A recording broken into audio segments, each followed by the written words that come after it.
I promised you an asexuality video by summer's end, and it's 4 days till fall. There's so many resources online about asexuality, videos and articles and websites that explain what asexuality is and whether or not you may be asexual.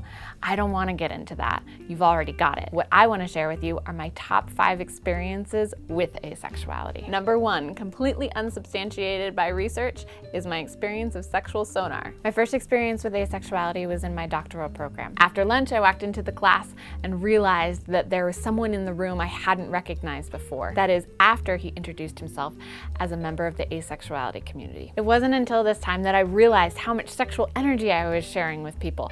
I would essentially send out this echo device of libido and see whether or not and how it would bounce off of other people in my space. In this instance, the so-called sexual sonar just went through him.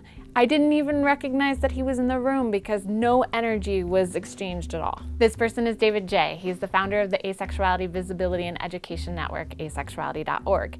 He probably doesn't know this story I just told you, but he has played a huge role in how I understand my sexuality and ask questions to get answered later. 2, the smartest shirt on the planet. After learning about asexuality in my doctoral program, I was so excited to bring it back to Missoula, Montana and teach my students. I did a lot of research about it, came across what is the smartest shirt on the planet. A simple shirt that says ineffable on the front and effing ineffable on the back. It's referring to ineffable, meaning you're not effing, and then it also refers to the actual meaning of ineffable, which is inability to describe something, inability to put it into words, because it's so great. And on the back, in case the person isn't hip on vocabulary, it's got effing ineffable. 3, the search for panel members. Asexuality was really difficult to describe at the beginning of its visibility.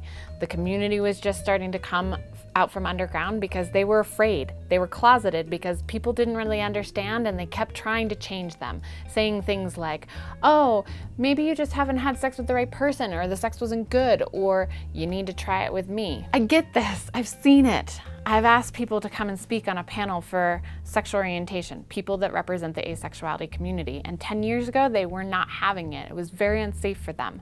But you've got 10 years from then, and we have people emailing me, asking, begging to be the representative of the asexuality community. 4, pathologizing sexuality. We have this tendency to pathologize, diagnose, somehow look for how we're going to fix a problem if we don't feel within, if we're marginalized somehow. And this has happened with people who experience low or no sexual drive. It gets marked with hyposexuality disorder, meaning a low or no sexual drive problem. When I teach about this, I show 2 images similar to these, one of a happy couple and one of an unhappy couple. They both might experience the same thing, the low sexual drive, but one of them has the perspective that this is asexuality, a way that it is, and not problematic for them as a couple at all. And the other might experience it as a trouble spot, something that they want to get help with because it's not the way that they want their sexuality to be. One of the greatest things about sexuality, asexuality or not,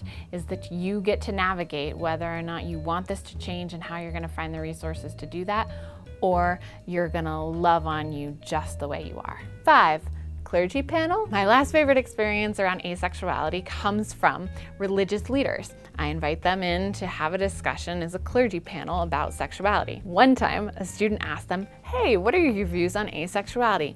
And the group was stumped. I think it's confusing for them because asexuality is an orientation. It's this person's experience of not experiencing sexual attraction, which is different than celibacy, where the person does experience sexual attraction but doesn't have sex. If these guys aren't experiencing sexual desire, maybe desire isn't a choice. It's not a choice to be with somebody of the same sex, opposite sex, trans, etc.